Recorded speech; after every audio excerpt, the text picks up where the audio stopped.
Olá, alunos do oitavo ano do Ensino Fundamental 2 da Escola Cultura Viva. Eu espero que vocês estejam bem. Bem-vindos à nossa sala de aula virtual da aula de Geografia. Iremos trabalhar com o capítulo 2. Estou aqui com o livro de vocês, ok? Vocês podem acompanhar essa aula através da página 22, que é o capítulo 2, Construção do Território Americano. Bom, já de introdução aí, a gente poderia falar, gente, eu tenho algumas anotações aqui para que eu não deixe de falar os aspectos principais. Quando eu vou falar sobre a América, né, quando eu vou estudar a América, o continente americano, eu tenho grandes diversidades. Eu encontro aí essas diversidades e eu posso agrupá-los, vamos dizer, em duas situações, tá? Dois tópicos, para ficar mais fácil. O primeiro tópico vai ser o aspecto natural. Esse aspecto natural é exatamente o que nós estamos pensando, o que a gente já aprendeu lá no sexto ano, que estaria vinculado a relevo, vegetação, a própria transformação do espaço, né? Uma vez que o espaço natural sendo transformado pelo homem, ele acaba se tornando em espaço geográfico. A outra situação que eu também posso citar aqui, que é uma grande diversidade, é a questão da ocupação do território.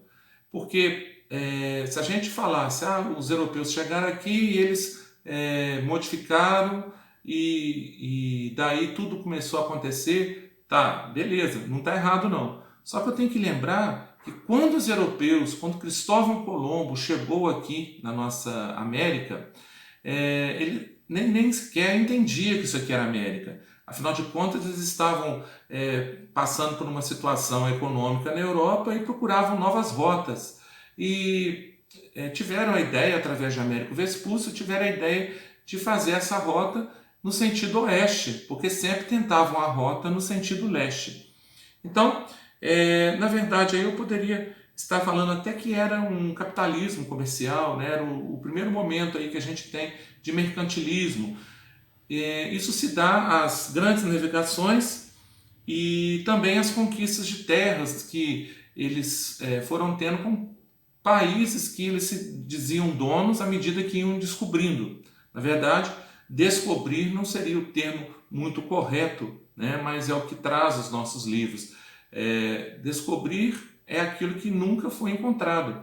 E é totalmente errado falarmos que uma terra que já tinha milhões de ameríndios morando foi descoberta. Ok, não vamos fugir muito do assunto, vamos dar continuidade.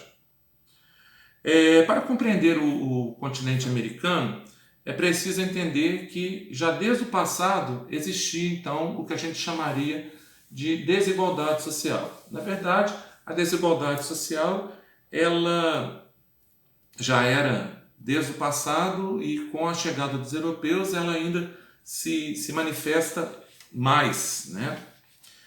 Uma dessas desigualdades a gente pode falar que ela está vinculada ao próprio povo, né, que habitava a América antes da chegada dos europeus. Eu preciso entender que essa desigualdade social, a própria liderança desses povos que a gente vai chamar aqui de ameríndios, levou até mesmo ao próprio enfraquecimento do povo e tornou muito fácil a conquista desse povo pelos europeus, pelos próprios conflitos internos que já existiam ali dentro.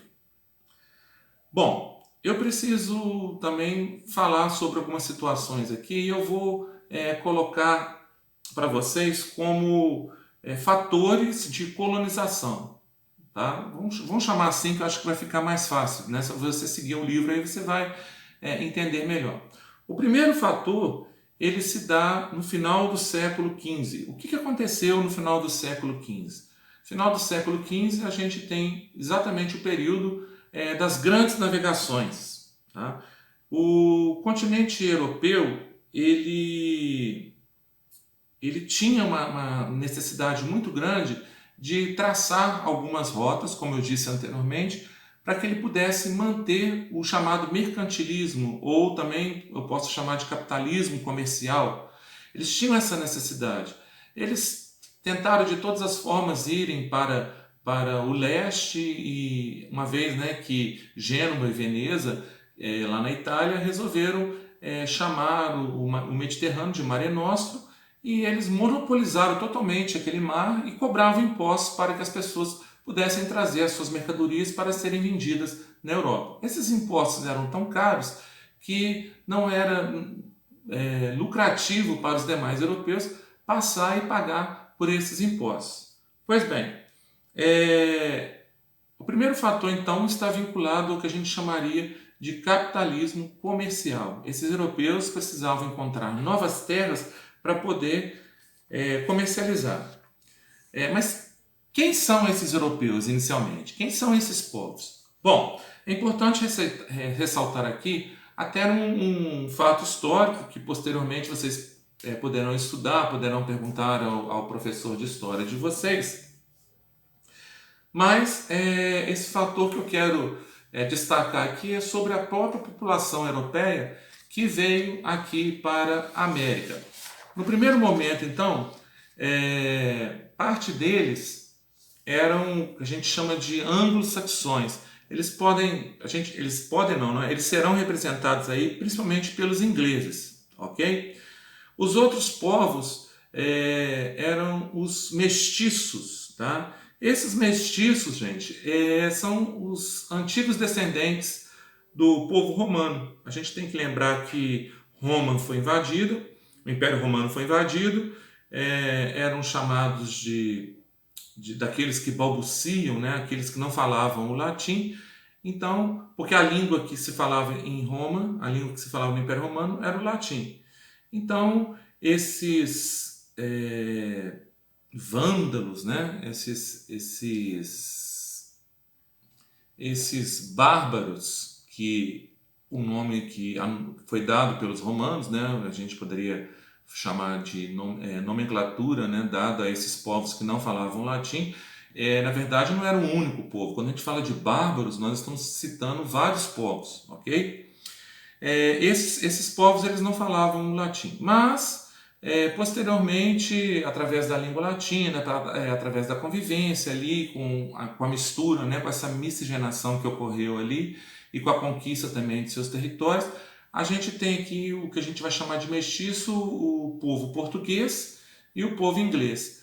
E todas as duas línguas, tanto o português quanto o espanhol, serão línguas provenientes do latim.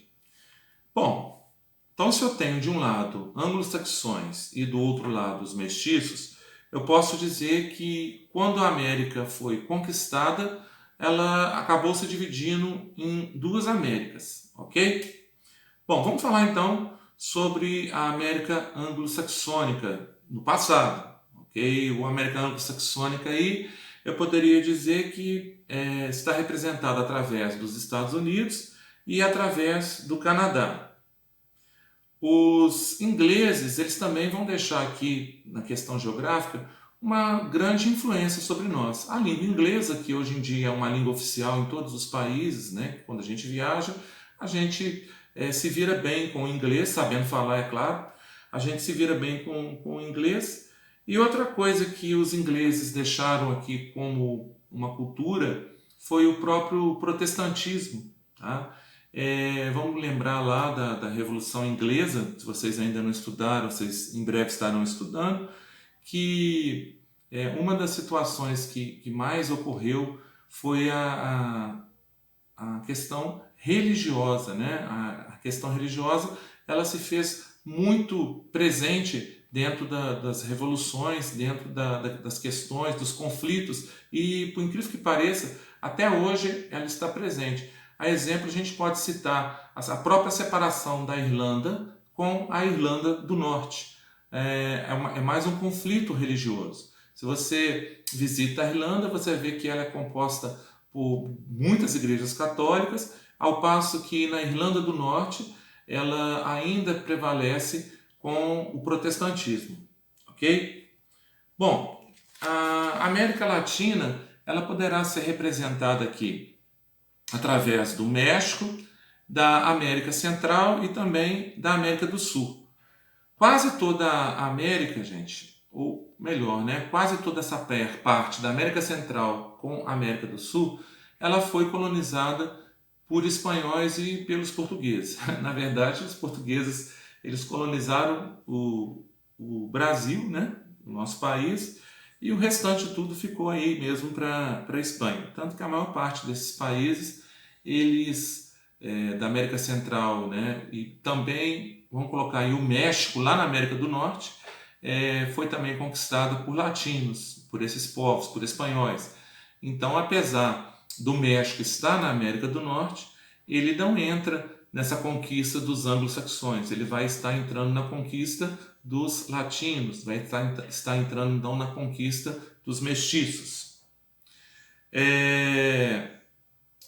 Qual a influência então que esses povos mestiços deixaram então aqui para a gente? Primeiro, a religião católica ela é uma religião predominante na Espanha, ela é uma religião predominante em Portugal. Se nós somos colonizados por Portugal e o restante da América também, né? Esses locais que eu falei, né? Vamos repetir: México, América Central e América do Sul. Esses povos, então, eles foram colonizados por pessoas que praticavam a religião católica. Praticando a religião católica, é muito comum, então, a gente ter essa influência na religião. E se tratando também de uma grande extensão territorial e de uma grande ocupação, é a língua mais falada, pelo menos dentro da América, América Central, América do Sul e também no México, vai ser o espanhol, e aqui no Brasil o português. Gente, essa forma de regionalizar a América é bastante utilizada até mesmo pela Organização das Nações Unidas e por suas agências. Nós temos grandes diferenças econômicas dentro dessas regiões. Tá? Basta a gente analisar a economia dos Estados Unidos, a economia do Canadá, com os demais países. Tá? Aí acho que é uma questão que já foi falada em aulas anteriores, que nem cabe ficar explicando muito, porque o nosso tempo aqui é limitado. Do ponto de vista fisiográfico, dos aspectos naturais, né, para ser mais específico, a América é formada por duas grandes porções de terra. Essas duas porções de terras, elas estão ligadas por uma estreita faixa de terra bem fininha. Tá? Quando a gente pega o mapa da América, a gente vê lá em cima México, Estados Unidos, Canadá, Alasca, e embaixo a gente vê ali Guatemala, Honduras, Panamá. Essa faixinha de terra ali nós vamos chamar de istmo, tá? Para a gente poder identificar melhor, o istmo é uma pequena faixa de terra e ela é cercada de um lado pelo Oceano Pacífico e para leste ela é cercada pelo Oceano Atlântico.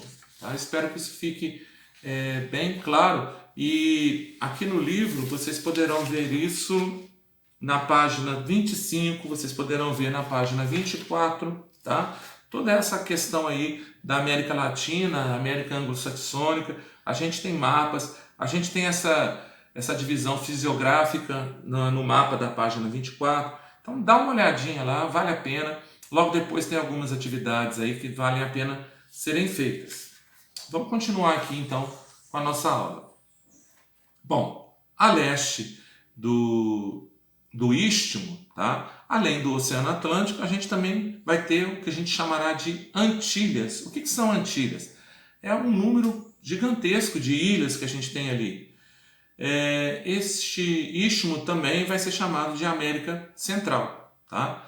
Então, primeiro América do Sul, e quando a gente já começa ali no Panamá, a gente já começa com a América Central, e ela vai até um pedacinho ali do México. Quando ela chega ali no México, a gente já tem então o que a gente vai chamar de América do Norte. Vamos lembrar novamente, o México faz parte da América do Norte e não da América Central, ok?